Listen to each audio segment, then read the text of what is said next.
Good morning, good afternoon, good evening, and remember, context is everything. This is John Michael, Context is Everything Media Network founder and CEO, and I'm proud to present with you episode 21 of the newly rebranded flagship program, The Ambient Classroom, wherein I'm not only reading this history textbook, it's a world history textbook cover to cover. Not only am I doing that and utilizing some of the ability that I developed to read as a teacher does in my 4 years of teaching, but I'm also doing this because what better way to start the Context is Everything journey than by building a strong historical context based off of 2001 textbook. So without further ado, let's jump back in. We're wrapping up chapter 4, which is about ancient India and ancient China and the culture, the religion, and stuff like that. So we just discussed the Qin dynasty and its fall. Qin dynasty, obviously landmarked by Shi Huangji, Emperor Shi Huangji, who began the unification of the Great Wall from fragmented walls into a real Great Wall, not to be completed for years to follow, but, he's the one who kind of started the whole process of becoming one wall. And then Liu Bang, who was the dissident who led a revolt, claiming the mandate of heaven, saw him fit to take over leadership after the Qin dynasty got tyrannical with power. And so that led into the Han dynasty, which is where we are today, Emperor Wu Di, and all that. So scholar officials was the last subheading that we read yesterday. Let me begin there. So scholar officials, the Han dynasty. Han emperors made Confucianism the official belief system of the state. They relied on well-educated scholars to run the bureaucratic government. A scholar official was expected to match Confucian ideals of a gentleman. He would be courteous and dignified and possess a thorough knowledge of history, music, poetry, and Confucian teachings. Civil service examination. Next subheading. Han emperors adopted the idea that government officials should win positions by merit rather than through family background. To find most qualified officials, they set up a system of exams. In time, these civil service exams were given to the local, provincial, and national levels. To pass, candidates studied the Confucian classics, a collection of historical poems and handbooks on customs that Confucius was said to have compiled. So they read like a portfolio put together by Confucius himself, and that's their studying, their preparation for the exam. In theory, any man could take the exam. In practice, only those who could afford years of study, such as the sons of wealthy landowners or officials, could hope to succeed.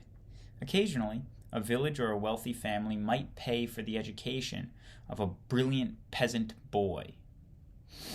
If he passed the exams and obtained a government job, he, his family, and his clan all enjoyed immense prestige and moved up in society. Wow. Confucian teachings about filial piety and the superiority of men kept women from taking the civil service exam. As a result, women were closed out of government jobs. Interesting. So that's like the first thing that you hear about the Confucian teachings, that you say, well, that doesn't sound very nice. Everything else sounds pretty good, except for the part where women do not have a say. Except probably at some level in the decision making of deciding that let's invest as a clan, let's invest as a family in this individual's future. If they were like in a lower income area and they needed to uplift one of their young, brilliant sons to potentially give him the opportunity to become one of these scholar officials. That's what they're called? Scholar officials, right? Yeah, but otherwise, Confucian rule of the Han Dynasty seems to be pretty good, except for the part where women don't have a say. The civil service system had an enormous impact on China for almost 2,000 years. It put men trained in Confucian thought at every level of government and created an enduring system of values. Dynasties rose and fell, but Confucian influence survived. Subheading: Collapse of the Han Empire. Well, we had a good run, didn't we? Didn't we have a good run there, folks? As the Han Dynasty aged, signs of decay appeared. Court intrigues undermined emperors who could no longer control powerful warlords or local military rulers. Weak emperors let canals and roads fall into disrepair. Burdened by heavy taxes and crushing debt, many peasants revolted. Thousands of rebellious peasants abandoned their villages and fled to the mountains. They were joined by secret groups of bandits known by colorful names such as the Red Eyebrows and the Green Woodsman. In 220 AD, ambitious warlords overthrew the Han Emperor. After 400 years of unity, China broke up into several kingdoms. Adding to the disorder, invaders poured over the Great Wall and set up their own states. In time, many of these newcomers were absorbed into Chinese civilization, but not until they could really begin to put the wedge in the Han Dynasty's attachment to the people, which it seemed like it had a good relationship with until the turn. And I guess that's inevitable with any structure of power. Achievements of the Han Golden Age, unless it's 1984 and the structure of power completely disenfranchises the people to the point where they have absolutely no wiggle room to rebel, at which point the power will sustain itself until a global cataclysm occurs. Achievements of the Han Golden Age. The Han period was one of the golden ages of Chinese civilization. Han China made such tremendous advances in so many fields that the Chinese later called themselves the people of Han. Han China made such tremendous advances in so many fields that the Chinese later called themselves the people of Han. Also, they look back on it fondly. Now, achievements of the Han Golden Age. New section, new heading. Not new section, just new heading. Achievements of the Han Golden Age. The Han period was one of the golden ages of Chinese civilization. Han China made such tremendous advances, I just read that. Science. Han scientists wrote texts on chemistry, zoology, botany, and other subjects. Han astronomers carefully observed the measures and measured movements of the stars and planets, which enabled them to improve earlier calendars and invent better timekeeping devices. One scientist invented a simple seismograph to detect and measure earthquakes. The scientist Wang Chang disagreed with the widely held belief that comets and eclipses showed heaven's anger. Comets and eclipses. My bad. On average, there is one moon eclipse about every 180 days, he wrote. Oh my god. I got too caught up in how to do an accent. I didn't know what I was going to do, so I stopped paying attention to the words on the paper. Let's try that again. On average, there is one moon eclipse about every 180 days, he wrote, and a solar eclipse about every 41 or 42 months. Eclipses are not caused by political action. Wang Chung argued that no scientific theories should be accepted unless they were supported by proof. Well, that makes sense. Subheading: Medicine. Chinese physicians diagnosed diseases, experimented with herbal remedies and other drugs, and developed anesthetics. Some doctors explored the use of acupuncture. This medical treatment, the doctors inserted needles under the skin at specific points to relieve pain or treat various illnesses. Very odd procedure. If you've ever done it, what happens is they put the needle in, and then your body kind of like absorbs it, and it goes in a little bit deeper without any pressure from the putter inner of the needle. It's very odd. Technology. In its time, Han China was the most technologically advanced civilization in the world. Kai Lun, an official of the Han court, invented a method of making durable paper out of wood pulp. His basic method is still used to manufacture today. Paper. The Chinese also pioneered advanced methods of shipbuilding and invented the rubber to steer. What? And invented the rudder. Oh. The rudder to steer. Rudder.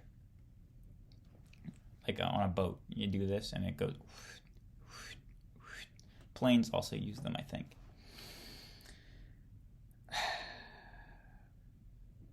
Other practical inventions included bronze and iron stirrups, fishing reels, wheelbarrows, suspension bridges, chain pumps.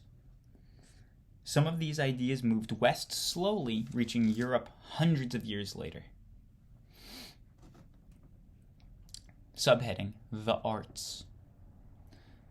The walled cities of Han China boasted splendid temples and palaces amid elegant parks.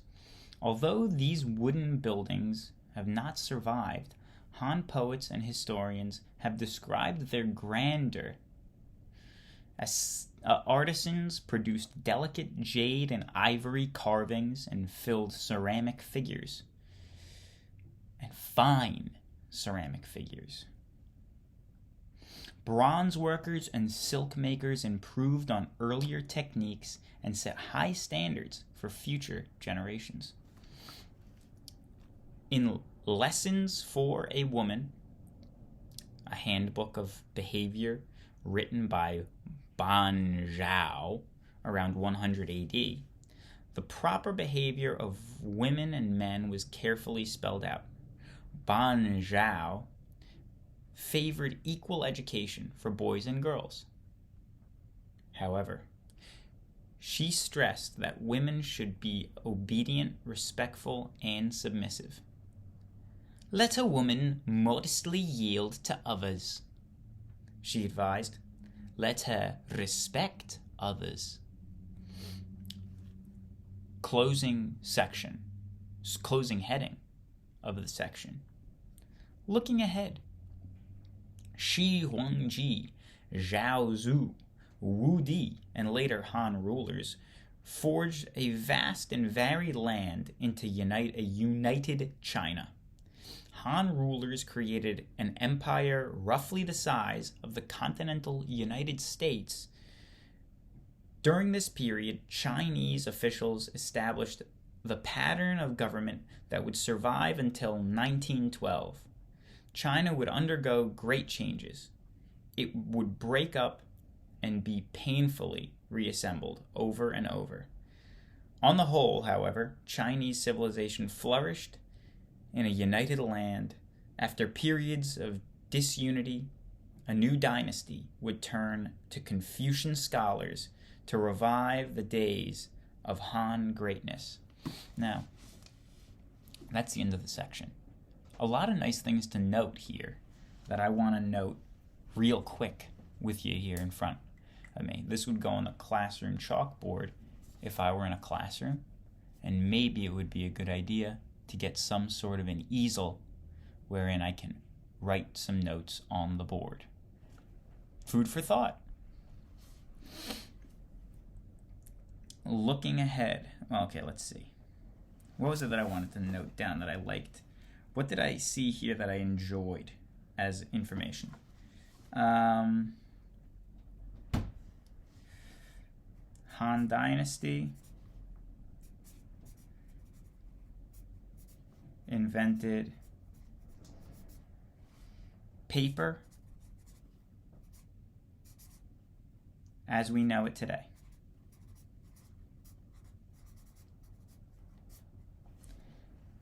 What else did they do? Let's see. I feel like figuring out astronomy is not terribly important anecdotal knowledge, because I feel like a lot of early civilizations looked to the stars, and to note that the Chinese looked at the stars would just be like, well, so did everyone else. I'm pretty sure that the Egyptians did, and I'm pretty sure that the Israelites did, and I'm pretty sure that the Native Americans did too, and the people in like the South Pacific did as well. So I'm not going to note that down because it doesn't seem that unique to ancient culture. But the paper thing's pretty cool. What else? There was another one that I liked.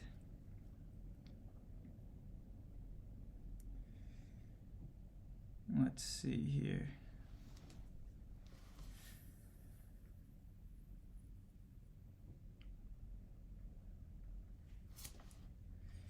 Han governed by Confucian male scholars. That's important. And there was one crazy thing I just saw. Han rulers created an empire roughly the size of the continental United States. During this period, Chinese officials established the pattern of government that would survive until 1912. So the Han took over when? The Han took over Han Dynasty 206 BC, and their form of government lasted until 1912 AD. That's insane. Han structure of government 202 BC to 1912 AD. Han Dynasty. Han Dynasty lasted from, let's see, his policies created strong foundation for the Han Dynasty, which lasted from 206 BC to 220 AD. 206 BC to 220 AD. Okay, so the Han Dynasty lasted about 400 years, but the Han structure, the structures that the Han put in place, lasted for like 2,000 years, 2,100 years. That's pretty incredible. Pretty incredible stuff. Pretty incredible stuff indeed. So, Great Wall created by the Qin dynasty, predecessing the Han, not a word.